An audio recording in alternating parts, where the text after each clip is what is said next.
तो ज्योति माला जो एक महिला है वो किराड़ी में आमरण अनशन पर बैठी। उन्होंने ये भी वादा किया था कि जिनके घर नीचे गए हैं उनको मुआवजा देंगे। लेटर का उन्होंने कोई भी जवाब नहीं दिया और उन्होंने उसके रिस्पांस में कहता है कि कोई बात नहीं, अनशन करने से सेहत सही हो जाता है, अनशन कर लो। बेसिक सुविधा की तो राइट है, किसी भी कीड़े मकोड़े की तरह तो जिएंगे नहीं वो। अगर वो उन्हें कुर्सी पे बिठा सकती है तो वो कुर्सी से उठा भी सकती है। वो रोहिणी शिफ्ट हो गए, उनके बाल बच्चे भी सब कहीं उधर ही जीडी गोयनका जैसे बड़े बड़े इंस्टीट्यूट में पढ़ते हैं। यहाँ के लोग, यहाँ के बच्चे, पानी भरा रहता है घर में, बच्चे माँ तो बता रही थी मेरा बच्चा उस पानी में गिर गया, किसी तरह से उसकी सांसें थमने से बच्ची रुका। और कई बार तो मैं नलियों में गिर गई हूँ, आपको पता है, मेरे को निकाला गया है। एक बार रिक्शे से मैं गिर गई, 1 महीने तक मैं बेड पे रही। तो जब तक शुरुआत नहीं हो जाती या कोई यहाँ के वो कुछ यूनिट चेक प्रोवाइड नहीं कर देते कि आप खुद विकास कर लीजिए, तब तक मैं यहाँ से नहीं उठूंगी, चाहे मेरी प्लान। नमस्कार, मैं उमांशु और इस वक्त आप दिख रहे हैं तहलका दिल्ली। मेरी मौजूदगी एक बार फिर दिल्ली की किराड़ी विधानसभा में है। यहाँ के एमएलए हैं विधायक ऋतुराज झा, जिनको आज से तकरीबन 10 दिन पहले एक नोटिस दिया गया और कहा गया कि अगर किराड़ी की शीश महल कॉलोनी को ठीक नहीं किया गया, वहां के हालात जो खस्ता बने हुए हैं उन्हें सुधारा नहीं गया, तो ज्योति माला जो एक महिला है वो किराड़ी में आमरण अनशन पर बैठेंगी। और जब विधायक ने उस लेटर का ना ही कोई जवाब दिया, ना ही कोई काम शुरू हो पाया, तो आज यानी कि छठ से 2 दिन बाद ज्योति माला जी आज अनशन पर बैठ गई हैं किराड़ी में। क्या कुछ कहेंगी मैम? अब आपने नोटिस भी दिया और आपके नोटिस का कोई जवाब नहीं मिला, विधायक ने कुछ रिस्पॉन्स नहीं किया। जी, मैंने उन्हें लेटर के माध्यम से अनुरोध किया था कि अभी पूर्वांचल का जो सबसे महापर्व छठ पूजा है, तब तक शीश महल जो इनक्लेव है वहाँ पे आप विकास कार्यों को, चाहे वो रोड हो, नाली हो, गली हो, किसी भी तरह के, उन्होंने ये भी वादा किया था कि जिनके घर नीचे गए हैं उनको मुआवजा देंगे। किसी भी तरह की कोई सहायता जो हो सकता है यहाँ पे वो करें। लेकिन हमारे लेटर का उन्होंने कोई भी जवाब नहीं दिया और उन्होंने उसके रिस्पांस में कहता है कि कोई बात नहीं, अनशन करने से सेहत सही हो जाता है, अनशन कर लो। या फिर मजाक बनाया गया मुझे कि नौटंकी चल रही है, नाटक चल रहा है, इस तरह की बात से। तो मैं फिर भी छठ पूजा के 2 दिन बाद तक भी मैं वेट करी कि शायद अभी उन लोग कुछ उनको करे। इस बीच भी मैंने लाइव आकर या दूसरे माध्यमों से उनसे रिस्पॉन्स की आशा करी, लेकिन अंततः उन्होंने कोई भी इस पे कार्रवाई करने से मना कर दिया, यानी नहीं किया। तो फिर आज मैं शीश महल इनक्लेव की जो सबसे प्राचीन हनुमान मंदिर है वहाँ से आशीर्वाद लेकर के मैं राजघाट गई। वहाँ पे बापू की समाधि से मैंने उनको नमन करके उनसे प्रेरणा ग्रहण करके मैं वापस यहाँ पे शीश महल कॉलोनी के आगे यहाँ पे आज अनशन पे बैठी हूँ। और मैं जब तक इस कॉलोनी की जो समस्या है उससे वो निपटारा करने के लिए कोई ठोस कार्रवाई नहीं करते हैं, क्योंकि आश्वासन तो वो रोज ही देते हैं, आपको पता ही होगा। वो चुनाव के दौरान भी बोले थे कि जिनके घर नीचे गए हैं उन्हें भी वो मुआवजा देने की भी बात करा था, लेकिन वो उनकी बातें एक तरह से वैसी है जो मतलब सिर्फ आई गई है, चुनाव में वो आएंगे फिर हाथ जोड़ेंगे दे दो। वो ये कहते हैं कि यहाँ पे कैसे कुछ विकास कार्य हो ही नहीं सकता। अभी वो देख रहे होंगे आप, जो बलदेव पब्लिक स्कूल वाली रोड है उसमें ओबीसी महल इनक्लेव में है, वो बना है, बाकी वो नहीं बनाते और कहते हैं ये नक्शे में ही नहीं। यहाँ के 6000 लोग, मतलब ज्यादा ही होंगे, उतना क्रमशः उतना पॉपुलेशन है। 2 बूथ से, यहाँ पे 2 बूथ हैं, वहां से उनको जीत भी बहुत रिकॉर्ड मतों से जीता है आम आदमी पार्टी, और वो भी जीते हैं। लेकिन वो लोग वोट सिर्फ दे सकते हैं, वो लोग यहाँ पे उनकी बिजली के कनेक्शन है, वो लोग टैक्स पे ही हैं। उनका टैक्स एक तरह ह्यूमन राइट है किसी को रहने का, जिसको अधिकार मिला हुआ है, तो वहाँ पे उनको विकास का भी राइट है ना। बेसिक सुविधा की तो राइट है, किसी भी कीड़े मकोड़े की तरह तो जिएंगे नहीं वो। तो वो उसमें बिल्कुल भी इंटरेस्ट नहीं ले रहे हैं। उनको ये लगता है कि जनता के बाद फिर जाएंगे, हाथ जोड़ेंगे, फिर से हमें जिता देगी और फिर से हमें आ जाएंगे, ऐसी स्थिति है। तो ये लोकतंत्र है, लोकतंत्र में जनता मालिक है।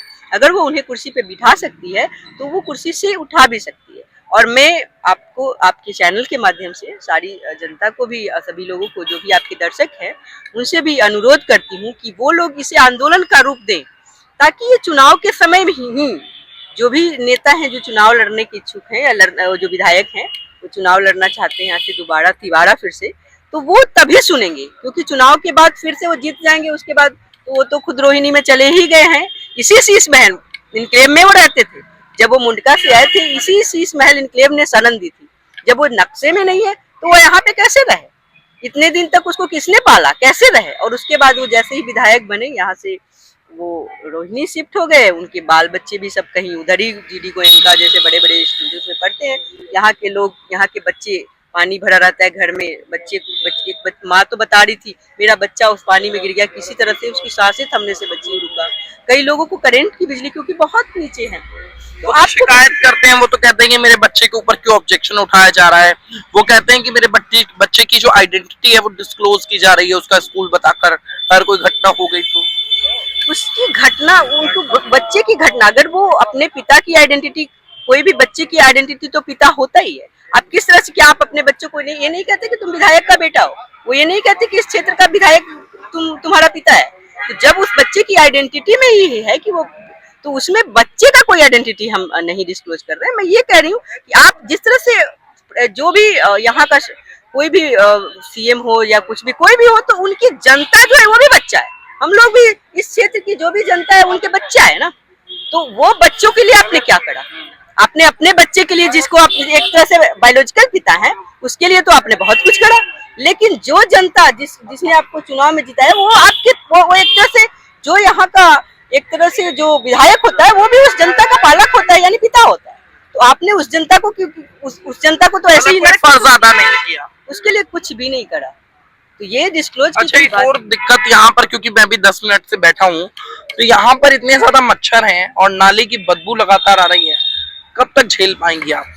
मैं तो इसी किराड़ी में लगभग 13 सालों से यहीं रह रही हूँ। मैं इसी बदबू को झेलती हूँ। कई बार तो मैं चलते चलते, और इसी रोड पे चलती हूँ, कोई ऐसी नहीं कि मैं कोई गाड़ी में घूमती हूँ। और कई बार तो मैं नलियों में गिर गई हूँ, आपको पता है, मेरे को निकाला गया है। एक बार रिक्शे से मैं गिर गई, 1 महीने तक मैं बेड पे रही रिक्शा, क्योंकि रोड इतना अच्छा इन्होंने बना दिया है ना, कि उस रोड से रिक्शा पलट गया और मेरे पैर पे भी गिर गया, और 1 महीने तक मैं बेड रेस्ट पे रही।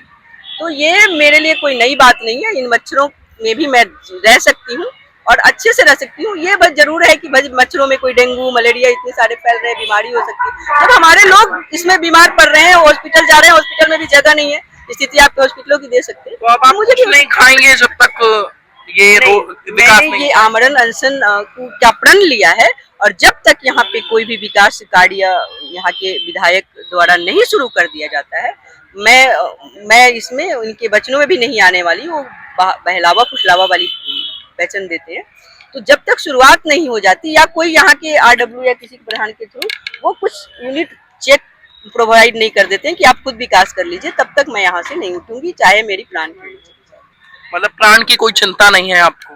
नहीं, प्राण तो एक बार सबको जाना है, कोई यहाँ पे रहने तो आया नहीं है ना।